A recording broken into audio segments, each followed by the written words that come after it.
റെസ്കാറൂടും non seasonal ട്രക്കിങ്ങിന് വരികയാണെങ്കിൽ ഇങ്ങനെ എക്സ്പീരിയൻസ് ചെയ്യാൻ പറ്റും. അതായത് മഴയുണ്ട്, നല്ല കാർമേഘം കൊണ്ട് മഴയുണ്ട്, പിന്നെ കുറച്ച് ആൾക്കാർ മാത്രമേ ഉണ്ടാവുള്ളൂ. 30 പേരുടെ സ്ലോട്ടായിരുന്നു.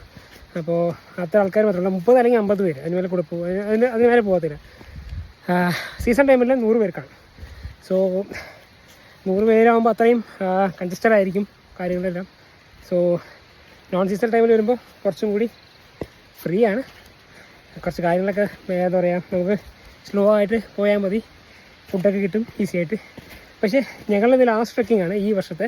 അത് കാരണം മേലെ ഫുഡൊക്കെ കുറവാണ്. ഇപ്പോൾ പോയിട്ട് വേണം കുക്ക് ചെയ്യാനൊക്കെ. ഇപ്പോൾ സമയം ഏകദേശം 1:30, ഒരു 3 മണി 4 മണിയാകുമ്പോൾ സ്നാക്സും കിട്ടും.